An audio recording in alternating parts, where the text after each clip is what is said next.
everyone. My name is Liza Gentile, and I am the Assistant Director of Alumni Relations. Welcome to our annual Alumni Leaders on Campus Day.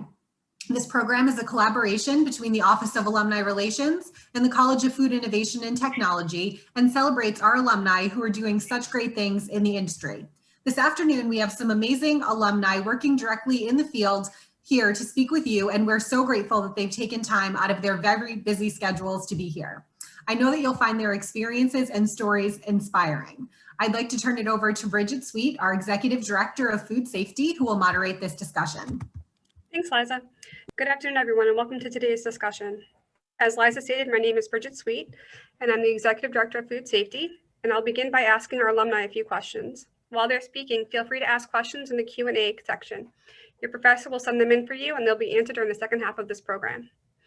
So, without further ado, alumni, please introduce yourselves, share your major, the year you graduated, your current position, and a description of what you do. So we'll start with Mike, please. How you doing? My name is Chef Mike Haracz. I actually graduated with a degree in culinary nutrition in 2006, and I'm second oldest panelist of this entire thing that's going on, which makes me upset, but that's okay. Most notably, I was the manager of culinary innovation for the U.S. menu for McDonald's. I've been an R&D chef for quite a while now, 14 years or so. And then after I left McDonald's, I was in some Wendy's commercials, and I do now currently self-employed, but I do a lot of social media, culinary demonstrations. I work with brands like Wendy's or the House Party app, Amazon, and then I also get involved with a lot of nerdy video gaming and tabletop role-playing and other things as a culinary advisor. So I am keeping busy, most definitely. Thanks, Mike. Lynley? Hi everyone, I'm Lynley Connor. My year was 2014. I majored in culinary nutrition. I'm based in San Diego now. I'm the Chief Operating Officer for Top Notch Catering, which is a school nutrition catering company. We have over 87 charters, preschools, privates, and we work with nonprofit entities like Feeding San Diego and Salvation Army.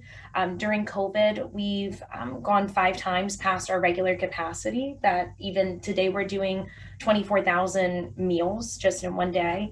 And for more of my background, I also am starting an incubator kitchen project as a co-founder that will help build just more of a community economy for San Diego and reinvigorate the local farming initiatives that we have at play here.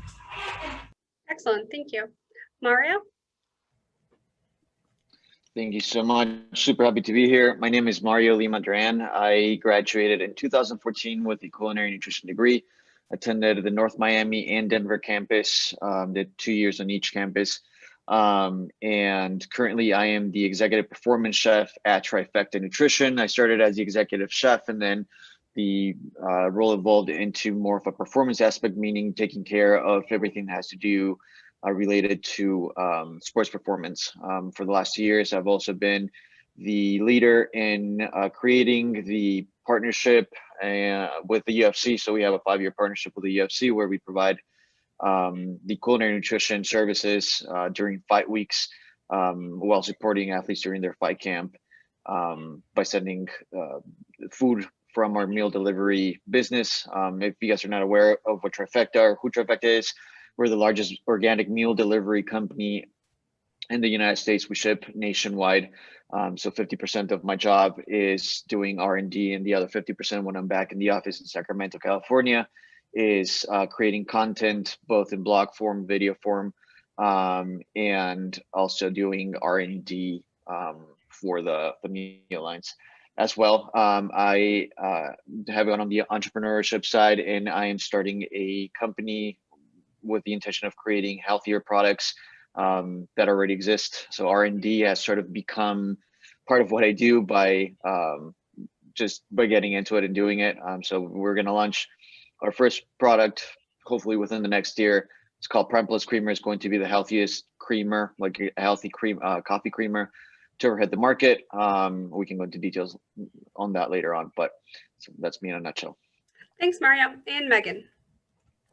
Hi, everybody. My name is Meaghan. I graduated in 2009 from the Culinary Nutrition program.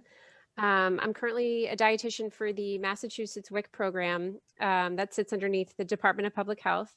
So I've been there for a while now. I've been in public health for a while. But basically, I focus on the education portion of the program from a support basis. So I do a lot of the content for our online learning platform for WIC participants. So WIC, actually, I should say, it's a nutrition and breastfeeding and food assistance program for low-income women and families who have children under 5, just so if anybody doesn't know that. So that's kind of the population. But so I do a lot of training for WIC nutrition staff, motivational interviewing, targeted nutrition and breastfeeding topics. I precept all of the dietetic interns that come through the program. I'm also a Serve Safe instructor, so I have quite a variety. But really happy to be here and looking forward to your questions. Excellent. Thanks, Megan. So our next question is going to be, please tell us about your first jobs after graduation and the path that took you to your current position. So let's start with Mario this time. Sure, absolutely. So it's a bit of a perfect scenario for me. On my senior year, I was taking athletic performance cuisine in Denver, and Chef Sachs, who is the chef that teaches that lab, had an opportunity with Cornell University. I have a twin sister who majored in hospitality at Cornell, and at the time she was going there on her last semester, and nobody in the class wanted to take the opportunity, and I was always interested in sports nutrition. So I, raised my hand and said, hey, I'll take it. So went to Cornell University and met this gentleman called Clint Waterberg, who was the sports dietitian at Cornell, and he was my boss there for a year. So I cooked for the Cornell wrestling team and worked under Clint at the Cornell sports nutrition department for a year. And after that year, I went to Exos, continued to work in various other positions. I also started doing, I went into fine dining and did a 10-month run on a 2-star Michelin restaurant. And throughout this time, we didn't necessarily stay in contact, but we sort of stayed in touch with Clint. And then Clint left Cornell University and went to become the nutrition director at the UFC. And so when Trifecta and the UFC were signing that partnership, I got a call from Clint and asked if he could get me in contact with the CEO of Trifecta, to which I said yes, since I was interested in having a wider, bigger impact in the food and nutrition world, really on the nation within that realm.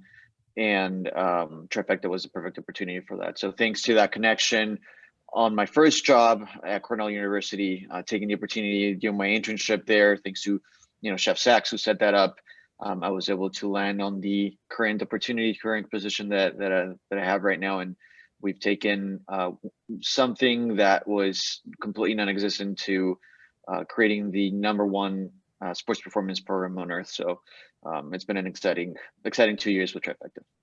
Excellent. Thank you so much. Now we'll go to Megan, please.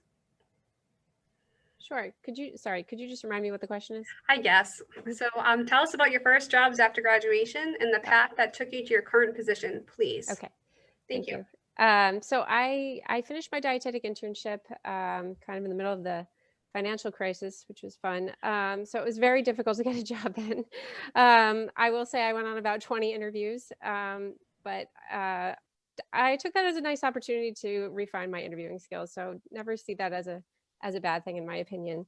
But I ended up working for a public health program, the Child and Adult Care Food Program in the Bronx in New York, really because it was just the best opportunity available to me at that time, to be honest with you. And it just ended up being just a wonderful fit. I will say, coming out of Johnson & Wales with such a strong culinary focus, I really was looking, as a dietitian, I was going into a program, I was really looking forward to a strong clinical program to round me out a bit. And so I kind of ended up nicely in the middle of public health, which has been really helpful to use all of those skills. So really, I've just stayed there within that field for a while. I was per diem at a couple of hospitals, but I really ended up working for WIC, a clinic in Massachusetts for a while, and then I just ended up at the Department of Public Health. And I will say it just felt like a natural progression to me. It was just something that included a lot of variety of different nutrition topics. I could really incorporate my culinary experience from Johnson & Wales into it nicely. And yeah, I hope that answers the question. Excellent. Thank you so much. Sure. Mike?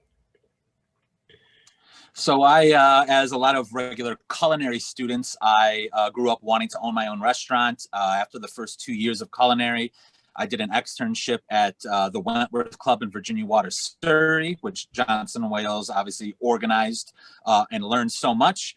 And then I had the option of what I was going to do the next 2 years. So at that time, the nutrition program was, half nutrition and half the product development and R&D world, which I was interested in.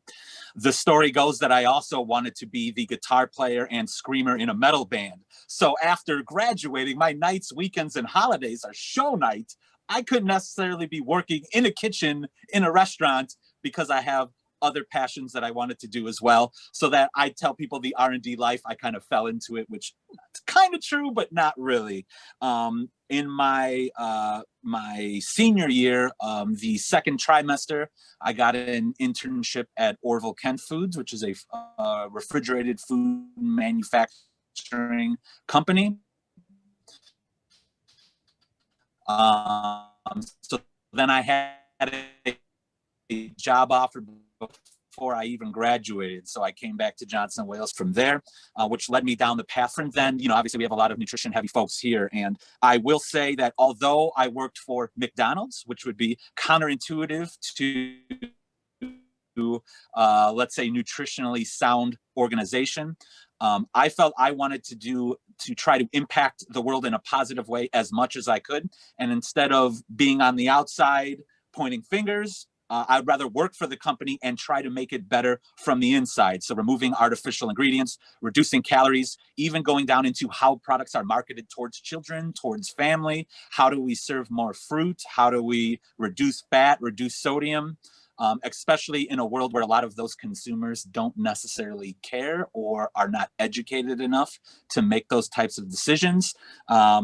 So I think that the culinary nutrition path for me was incredibly helpful, even though I did not go down the nutrition path. It very much helped open doors across everything that I've done. Like I said, I worked for McDonald's, and now I do a lot of kind of social media influencer type things as a R&D person. So very much appreciated my time at Johnson & Wales and just being associated with the school. Telling people you graduated from Johnson & Wales gives you so many opportunities and at career advancement right out of the gate. So very much appreciative of my time. Thanks, Mike.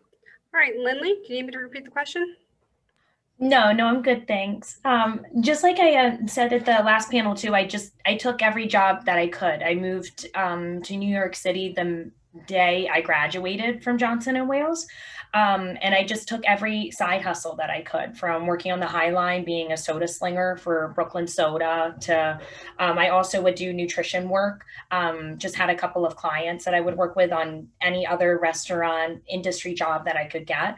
And with the nutrition consulting that I was doing, I just realized I wanted to help people more in a nonprofit sense than help people that they have the means to have great nutrition. So what got me into the school nutrition path was I was able to obtain a position with the DOE, Department of Education in New York City. And I started running 14 schools and realized what a beast the school lunch program really is, what's involved. I also, like Meaghan, I work with CACFPs now and didn't currently then. And then I just kind of went with it and moved to San Diego to build a kitchen for a charter school and help them start their nutrition program. And now with what I've been able to do with top-notch catering, I've helped so many more local farms. We work with Head Start programs, almost 26 Head Start programs. And my goal has to be the biggest local school nutrition catering company that still keeps their ethos. A lot of food service management companies, they tend to transition into, yes, they're hitting all of the dietetics that they're supposed to, but they've lost the flavor and they've lost just just the reason behind why they started it. So we deliver all of our meals to our schools hot daily, which is unheard of. All of the food service management companies on the West Coast and the East Coast, they deliver it frozen because it's just easier. Logistics are very difficult. So what I can say with Johnson & Wales, what it taught me so much with menu costing. I wish I would have focused more on that, because that's everything. To make it in any type of industry and food service, it's menu costing. But also, like Mike said, just telling people that you went to Johnson & Wales, it's your foot in the door. Saying you have a culinary nutrition degree, everyone always says that's so interesting. It's so diverse that you understand both aspects to the industry. So I'm really grateful for Johnson & Wales was my foot in the door, even with all of my side hustles. They're like, oh, she went there. She knows what she's doing in some aspect. Let's just bring her on. Excellent. Thank you so much. So I'm going to stay with you, Lynley. What should today's students know about the industry today? Pre-COVID or after COVID? I would say so. I promoted at the last panel too, that the biggest lesson that I've learned, and my friends that graduated at the same time, is humbleness. Humbleness is so necessary. You can be the best chef in the kitchen, and sometimes it doesn't matter. It matters what's happening in the industry. And at the beginning of COVID, I furloughed all of our staff, including myself, for the first month. And I was cooking all of the meals, packaging, delivering. I did everything to get my team back. So I think with the graduates, when they're coming out right now, it's just being realistic to what's out there, but also being ready to give 150%, even if it's not your job title, even if it's not what you planned on doing when you're leaving. There's always room for growth. There's always room to learn. And it all starts with being humble with it. And I think that the food service industry, from what I'm starting with the incubator kitchen, with the co-founding that, is a lot of things are going to switch to delivery. That maybe just kind of refocusing their mind around, okay, with the knowledge that I have, if I can't necessarily start out in restaurants in the way that I wanted to start, what's kind of technology pushing us towards that I can get my foot in the door with? Excellent. Thank you.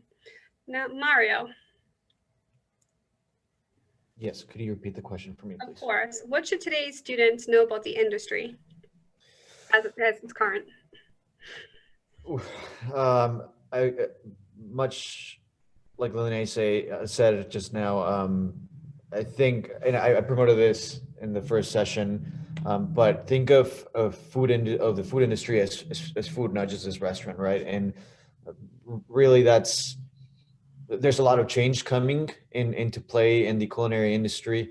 I think restaurants are going to change forever in the way that they operate and business models. And I think that's incredibly exciting. So looking at it from a very, very wide picture and understanding that, yeah, maybe you got into the restaurant or into Johnson & Wales to go into the restaurant industry solely, but there's really so much more to it, right? Being a dietitian and working public health, or doing content creation, or owning your own company, there's just so much more to it. And I don't know if you guys have heard of this company called Brigade, but it's this incredible food service company that is changing the way that kids eat in New York and in Connecticut. And it was started by the former executive chef of Noma, Dan Guisti. And so he just posted a video that really resonated with me, and he was talking about on his Instagram about how food, like, we need to teach students and young culinary people that the food industry is so much more than just that, and that your impact can be so much greater than that. And even as you're graduating from Johnson & Wales, you have nothing but time. You don't need to have the perfect job. You don't need to, have the dream job. Personally, it took me 10 years to get here. So being insanely patient with yourself and knowing that because we are where we are in 2020 and the situation that was handed to us, things are going to take a little bit of time and to get to what they were in the past. But at the same time, we also have the exciting opportunity to make them that much better. So I would keep all those things in mind, knowing that the innovation that you can bring to the table is massive as a student, as a young culinary professional. Absolutely. Thank you. Mike. I think my recommendation in all this would be you, the individual student, the individual person, you are a brand.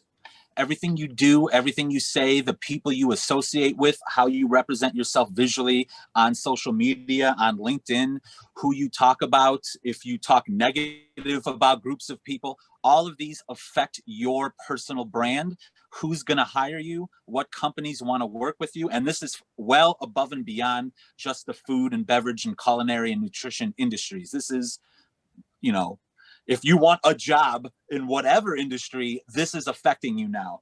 The use of social media, things that you may have said 5 years ago on it will always come back and haunt you. So make sure that you are aware, even during COVID times, there are things you can actively do to make your brand more attractive to whoever your employer might be. So if you have a following on social media, if you are an engaging person in whatever community that you love, like I said before, I'm kind of associated with the video gaming kind of nerd space there, because although in my professional career, it's culinary arts, the fun things I like to do, I talk about as well. And it was interesting that a lot of people say, oh, you were a corporate chef for a big old company like McDonald's. However, you are relatable because I too own a PlayStation 4 and pre-ordered the PS5 and can't wait for it to show up. And I play Dungeons and Dragons and love Critical Role and all these nerdy things. A lot of people still don't see that top executives of companies love all the same things you do too. So if you can get your brand, if you get appeal either by random people or executives and CEOs or brands that want to work with you, let's say Food Network, let's say Bravo, any of those, you can absolutely work on your personal brand right now. And I do recommend being a good human, just because that is the safest bet that you can do going forward. So that would be the industry, not only ours, but everywhere, is very much looking at you as the individual, as a brand or brand ambassador for whatever company you want to work for. Thanks, Mike. And Meaghan, what should today's students know about the industry today? Yeah, I'd say from my perspective, the nutrition industry has always been competitive, but I think it's getting even more challenging. It's really difficult now for a lot of people. And so I just say, don't be afraid to work somewhere that's not exactly where you want to be. Take the opportunity to get a little uncomfortable and learn about, a different job that you never expected yourself to be in, because you will find gratification from that, and you will find skills that are useful in other ways. I'd say get involved in as much as you can. Find unique ways where you can insert your expertise, and just use what you have to find what they're missing. Because I'll echo Lynley, JWU is it's a great reputation, and anybody who learns that will think that is incredibly interesting about you. So use it as a strength and consider it a strength. And I've heard this from multiple people. Not only do you have a good reputation, but Johnson & Wales students have a great reputation for their work ethic. We work incredibly hard.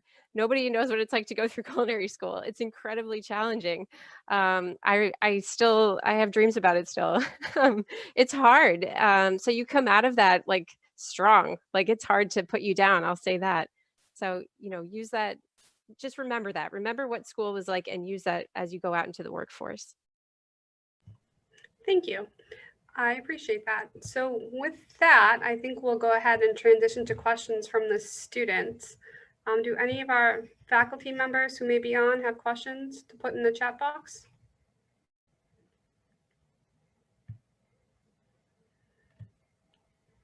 Nothing yet. We told everybody everything they want to know already. We're that awesome. We've got that awesome. It just takes them a while to type in the box.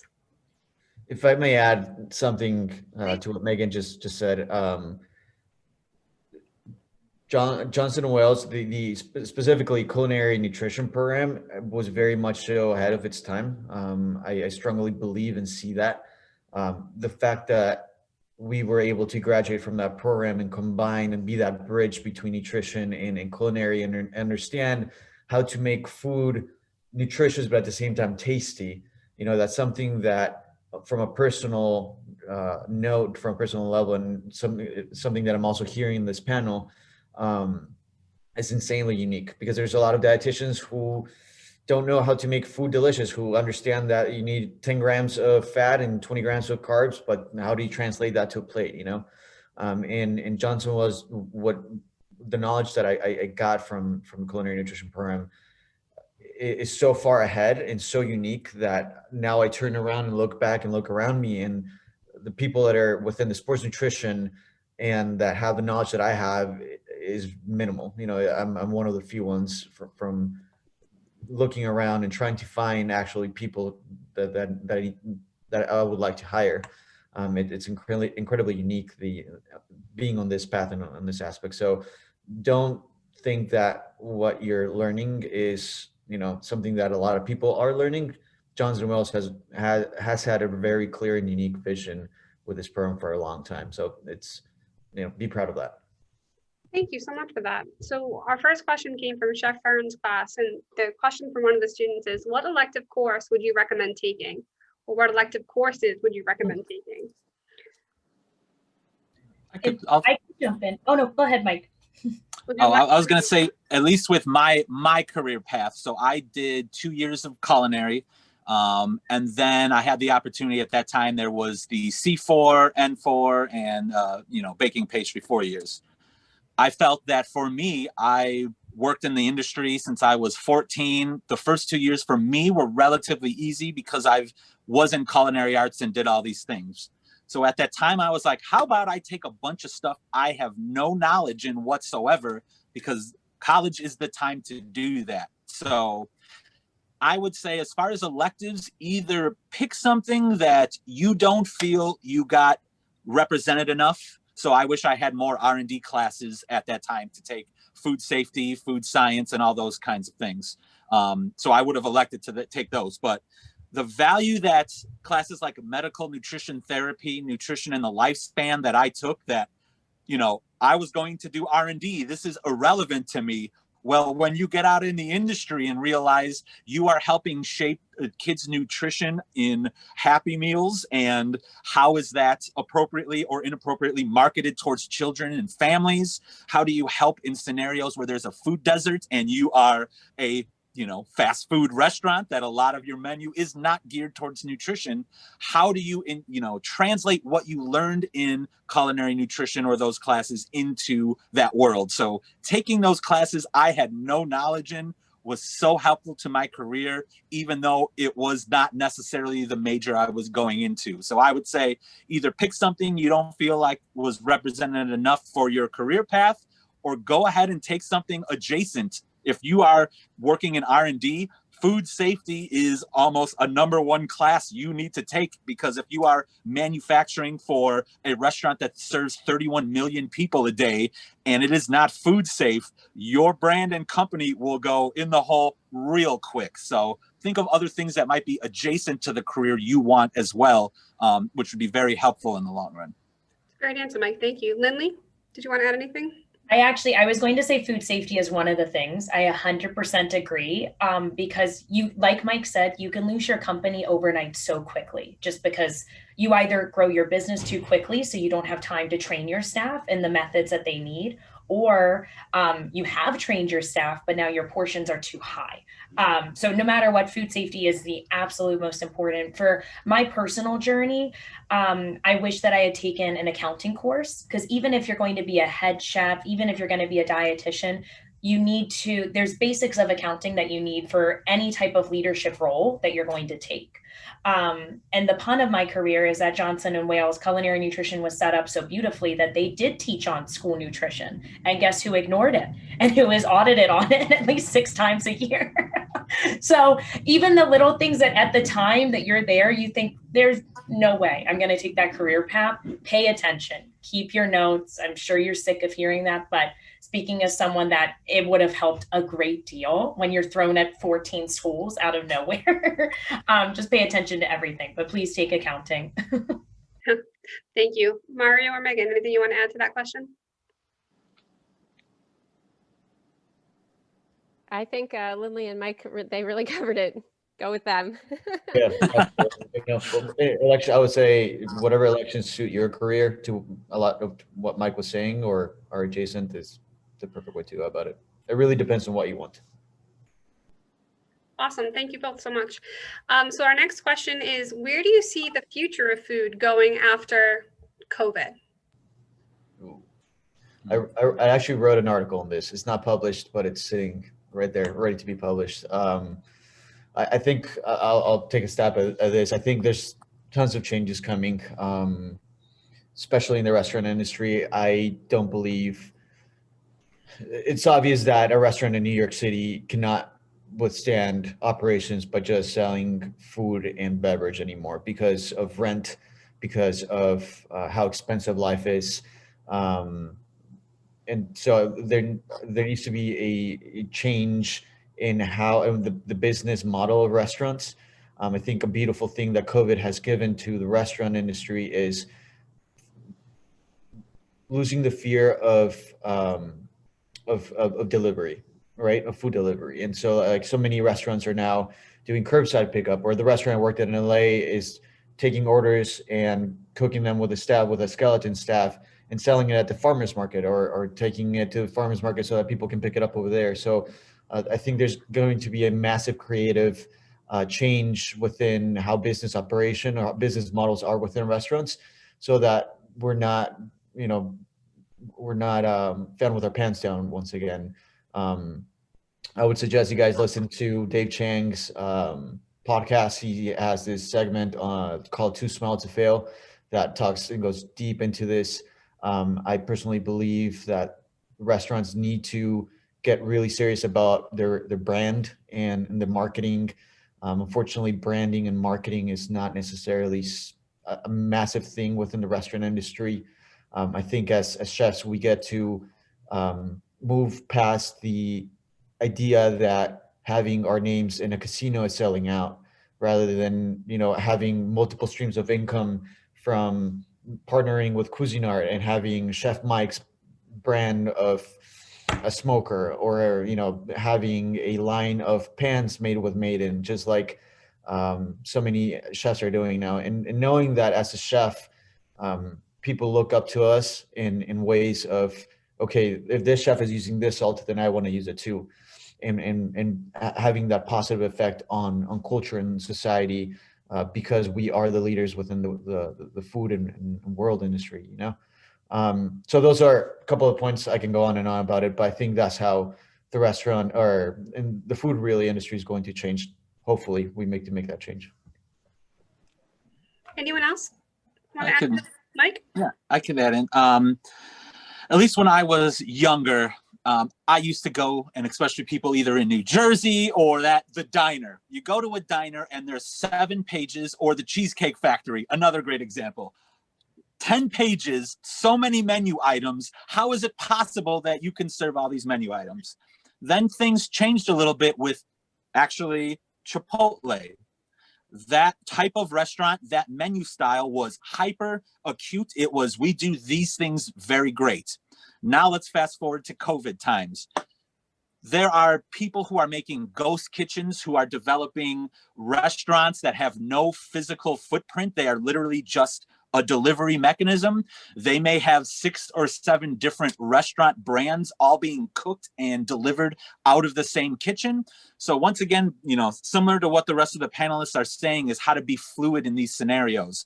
I would love to open up this hyper, very unique barbecue restaurant, but I will only be able to serve X amount of people who enjoy that. So being able to have a beverage brand, or, represent different sets of pans, or also be a mogul in other industries to have all these other income streams. I feel like the restaurant industry is going to get a little farther away from the in-person dining experience. And now, let's say, brands are now going to have their signature sauce also in retail. You can also get it delivered. We now use these 4 delivery services to get to you. We now also offer, instead of just Mexican cuisine, a variety of South American cuisines, because we can cross-utilize ingredients and market it a specific way. So I feel all these brands, all these companies, and all these restaurants just are going to transition to be more of a brand that does a lot of different things, as opposed to the one mom and pop restaurant that does the one thing really great. That's at least what I foresee happening. Thanks, Mike. Lynley? Mike actually named pretty much the whole company that I'm building with my co-founder. So what we're doing is it's ghost and incubator kitchens, like you said, and all of the businesses, it's going to be about 53 businesses that they can utilize apps like Uber Eats, because a lot of ghost kitchens are already utilizing these delivery apps. The customers just don't know that they don't have a storefront. And then on top of that, we're making a means for them to kind of have their own privatized market where people can go to for their specialty items, like their sauces that they're making, so that they have another revenue stream, but it's all inclusive within their lease. So they don't have these absorbent rents that, like in New York, what's happening, they just can't even afford their rent. It doesn't matter what model that they put into play. Without that 3 turnover rate at play, they're not going to come back from it, is the issue. But I also see COVID as an amazing opportunity for small businesses to make a comeback. That's why I'm so excited for this incubator kitchen idea, because it's kind of all of us as industry professionals taking a step back and going a little bit back to the basics on what people want. If we're not going for this full dining service, well, how can you be creative with the most prepackaged product there is? Because people are going to be afraid of what's been going on with COVID for years to come.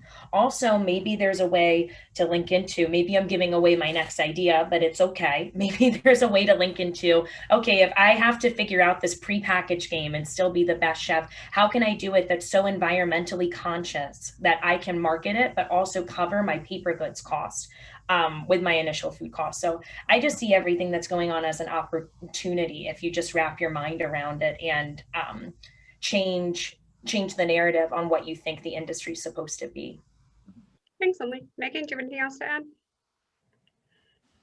Sure. I'll just give it's a little bit of a different perspective since I'm not in a kitchen, but, from my perspective as a dietitian, we're constantly educating and teaching people about cooking. And one of the things that I did was implement with a grant program, a cooking coordinated program inside of WIC clinics. So we had staff doing cooking demonstrations and teaching, moms and kids how to cook at home, which obviously I don't anticipate us ever doing again. So we're kind of revamping that to be virtual, and we haven't really figured it out yet, but it's an opportunity to be creative, as you guys have already mentioned, be creative and find gaps in the market and other ways to help people and kind of get the job done. So excellent. Thank you so much. So the other question is, what advice did your instructors give you when you were in school that you ignored and now you wish you didn't?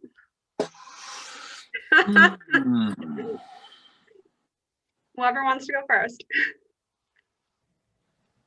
Well, I had Chef Fuchs for meat cutting, so it's make sure to measure your margins in any reports that you send in, because you get points off for it. So that's the one. I have to think about that. That is a good question. All right, Mario.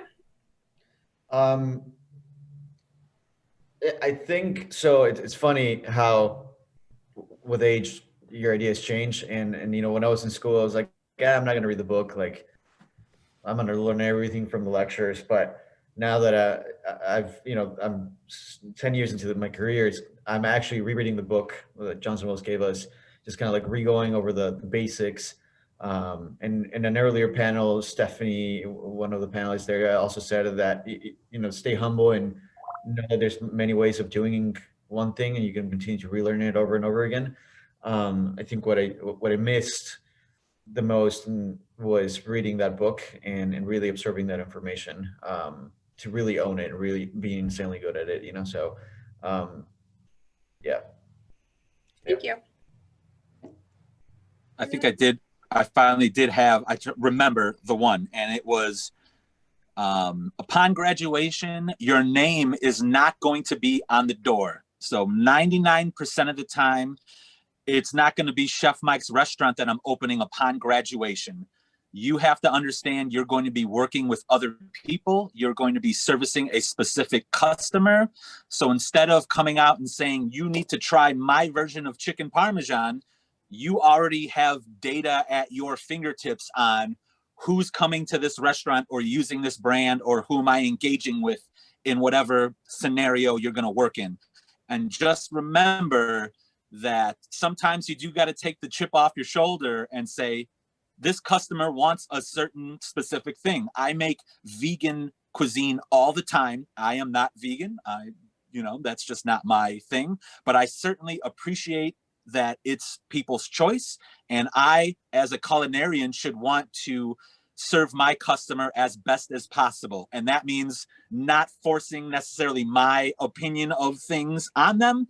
However, if they come to me with questions, with whatever, I will be the first to give them all the information I have. But just remember, you are working with people, you're working with customers who are already established. So the chip on the shoulder thing, you need to get away from that and just learn to make a variety of things for whatever the customer may request, and just be confident that you can do that versus I'm going to make it my way. And if you don't like it, it's wrong.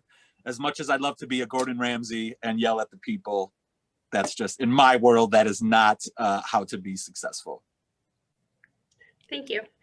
Lynley? I know for me, it was more or less a combination of all of the female chefs that I had as instructors. They all really brought back home to me that as a female in the industry, it can be significantly harder if your goal is to be a leader and not to stand on the sidelines. And I had to learn that in a very, very hard way. There's so much sexism, there's so much ageism out there, even more so for young females than young gentlemen that get into the industry. And I might butcher her name, which breaks my heart because she really impacted me, Chef Sweener.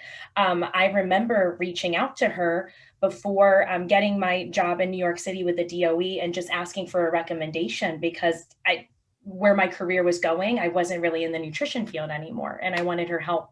And she was so kind. She took 3 phone calls from me, gave me an amazing recommendation, and even would say, like, no matter what they're going to do to you out there, you've got to stay strong with what you believe, what cuisine you want to do. And as long as you're staying true to who you are, the accolades, the promotions, everything will come to you over time. But yeah, all of my female chefs really impacted my career. Thank you. Mario or Meaghan, anything you want to, Meaghan? Sure. I will say it's going to sound cliche, but the importance of networking, I wouldn't say I ignored it, but I didn't really realize how important it was until probably a couple years in when, you know, you've maybe had a couple jobs and you're starting to meet people, but just always be kind and follow up. If you say you will, just do what you say you're going to, even if something doesn't work out. I will say you'll probably, if you stay in the same area geographically, you'll probably come into contact with people you've met, you know, years ago. And just always keep in mind that networking will come back to you in some way or another. So just keep that in mind, I would say. Yeah. Thanks, Meaghan. Our next question is, what advice would you give to make the connections that could last a lifetime or help in the future? So it actually goes right in your comment, Meaghan, about networking. Anyone? I could. All right, Mario, then Mike. Sure. Thank you. So again, I'm going to repeat what I said in my intro. The reason why I'm in the position that I'm in is because I did an excellent job at making a connection earlier on in my career, doing an excellent job in the job of itself, and continuing to nurture that that relationship over a period of years, which has led me to being here. So I think from personal experience, that's one connection that I made, but from personal experience, I've done that throughout my career with multiple people, multiple chefs, and it's about creating. It's just like you create a friendship with a really good friend, or you have a friend who you don't talk to, but you sort of keep in touch with, and that person can help you get to the next step. You know, so it's just nurturing those relationships long term, and you know, always being open, to Meaghan's point, to networking in whatever possible way, because you don't know who's going to be able to get you a connection to get you a specific job. So just being open to any kind of relationship, professional relationship of that kind. Excellent. Thank you. Mike? All right. So this is going to sound ridiculous, but I promise it's going to deliver. That everything I learned about kind of the networking, building a relationship, building a brand, and keeping people along, I learned by being in an incredibly unsuccessful original metal band.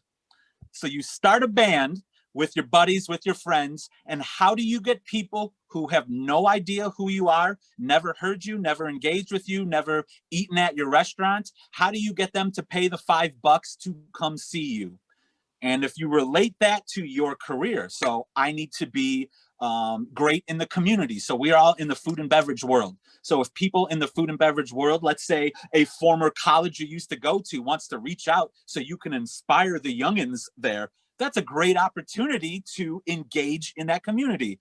Obviously, we have a bunch of nutritionists and people who are very much promoting a nutritious lifestyle. Well, going to the trade shows, talking with people on the internet who have that same mentality. There are, other restaurants that are a similar style to yours, trade shows and other organizations you can be members of. So all these things of being engaging is incredibly important to retain fans or followers or customers or relationships. As much as I would love to say you are the greatest chef who's ever graced the earth, but nobody knows who you are because you serve food and you don't talk or respond or market. You assume people are just going to gravitate towards you when you open up a restaurant or when you start a band or whatever. And that is not the case. So you actively have to reach out to the communities you're a part of, whether that's like I said, the food and beverage or other organizations. Maybe you want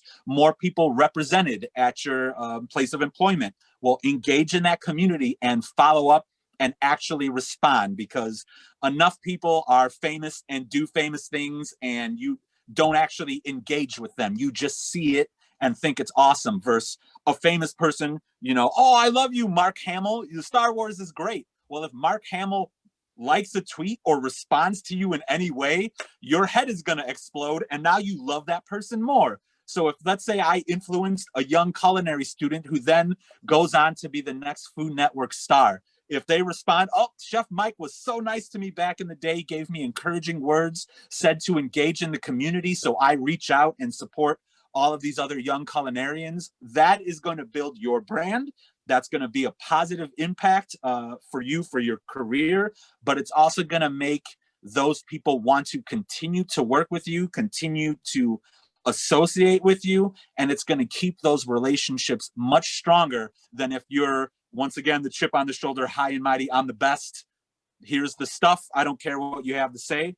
Just be engaging, and it's a two-way street, and that will absolutely help keep and grow your audience, whether that's you want to be famous, you want guests at your restaurant, you want people to listen to your obnoxiously loud death metal band. It's all this to do to grow that. Lynley? I think the way that I've approached it, because I still stay in contact with managers, even some of my chefs from the New York City DOE, just because you want to maintain any connection that you have, because like all the panelists are saying, you just never know when it can come back to you. But the way I've approached it is almost thinking of it politically. Like people that have made it in politics, they appreciate every single little mini connection that they've made and they try to nurture it. Maybe that's not the best advice in the climate that we're in right now, but that is the way that I've always thought of it. So like everyone's saying, even for the role that I'm in, similar to Mario, I only have it because I communicated, had no end goal or anything malicious in mind for when I was talking to people about what I was looking for next. And it just kind of happens. And when you're open and honest that way, people see the true you, and they'll see your work ethic, they'll see your morals, and they'll see someone that's creative, that, oh, maybe I don't have a role for them, but you know what? I know they'll do whatever they have to do to get there. And that's how I've been able to build where I am. Thank you. Meaghan? I think I covered it before and everybody did a good job here. So. All right, perfect. Our next question is probably going to be the last question based on time, but with mental illness on the rise, how does this impact the industry, and what advice do you have for someone struggling with mental illness working in the industry? Mike? I can start with that one. So I think it's fortunate that we live in a time now where you can amplify people who may need assistance, as well as amplify those that are, let's say, negative to this world. In the food and beverage scenario, yes, working in restaurants are very hectic. Working in restaurants, especially back in the day, it's getting better now, but we're incredibly toxic. I think what's awesome now is there's a variety of organizations that actually work to bring awareness to these types of issues.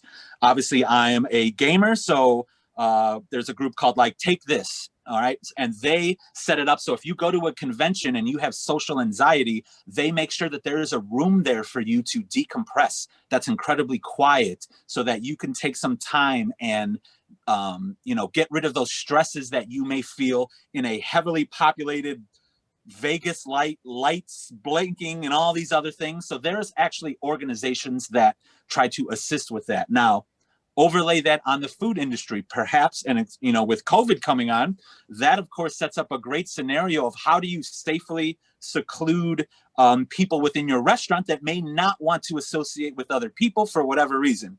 There's a laundry list of, mental health issues and physical and mental disabilities that, like I said, there are organizations that are helping with that. So I would say reach out to those organizations and reach out to individuals that have been doing it before you. So I work a lot, like I said, with that TakeThis.org. There's a group called Able Gamers that help develop video game controllers for those who maybe have some dexterity issues with their hands, visual impairment, and all these things. There are actively people trying to solve these issues. So really try to reach out and find these communities that are incredibly supportive and helpful. Luckily, we're in a world now where funds are going to those organizations to help make a difference. But the good thing too is there are people who are struggling the same way as you. Reach out to them, because I would imagine there is nothing better than somebody who's dealing with the same issues as you can lend support to you and make your life better. That's probably, I would say, one of probably the happiest things that could happen to them, that they are making a difference. So reach out to them. And then when you are positioned to help, make sure that you do the same to continue awareness, education, knowledge, and help this industry and every industry deal with those types of issues that it's very hard. It's certainly a very hard thing to deal with when we know that there are people who somewhat don't care, but I guarantee you there are more people out there that want to help than want to hurt you. So definitely reach out to, similar folks as you or allies that can help spread that message across. Thank you. Go ahead, Lynley. I do want to say Mike's completely right, that just to jump in on what happened for me and my business during COVID was when everything kind of exploded for us and I had to change the whole business model almost for the third time. I'm on business model number 6 during COVID, by the way. But I remember that I needed to email out to all of our contracts of, listen, I have to change our hours because I have to take care of my staff's mental health. That's specifically what I said in the email. And I went into it going, if we lose people because I can't match the delivery times they want, I can't match the volume because I have to take care of my team, that's fine, because there is no business without the team. So I think for all of the new young leaders that are coming up, I would say once you're getting closer to kind of the job that's around the area that you're most interested in, look for someone that is a leader that will support you and can mentor you.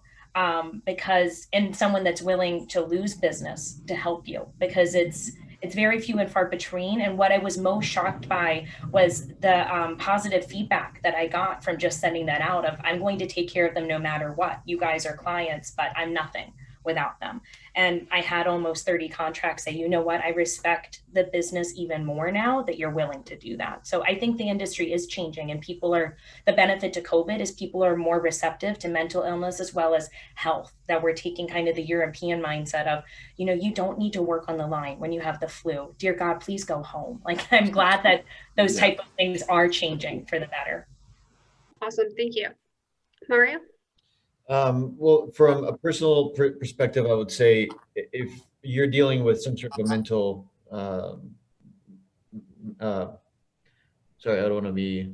mental illness, thank you. I would suggest getting help with counseling. There's no shame there, and or meditating. I think taking care of your own self in that way, because mental health is definitely just like exercising, and just like if you're a spiritual being, you believe in that sort of thing, there needs to be practice within that to be complete as a human being, right? So taking care of whatever is essential for your own health and putting that first versus killing yourself on the line, because that's what the reality has been, that we're moving away from that, which is incredibly exciting. But if you struggle with any mental health, I would say always take care of yourself first, seek that counseling, go see somebody, a psychologist or therapist, because that once you fix that, you're going to be able to be in the industry for a long period of time. And at the end of the day, longevity is the goal. Excellent, thank you. Anyone else have anything to add? Meaghan? Yeah, I would just say, be aware of your work-life balance. I know that can be easier said than done, but don't be afraid to speak up about it. Thank you. All right, well, it's 3:15, so now it's my time to throw it over to Liza. Thank you. Thanks so much, Bridget, and thank you so much to our alumni for joining us for today's discussion. You're a wealth of knowledge, and the experience you shared with us were inspiring and so appreciated. Please remain connected with us. We are so proud of you. Students, thank you for your participation in today's session. Alumni Relations is pleased to bring programs like this to you. One day soon, you will also be an alum and come back to JWU to share your story, and we hope that you will. This concludes today's session. Although a virtual presentation does not lend itself to post-event mingling, please feel free to connect with one another virtually to continue the conversation. Enjoy the rest of your day.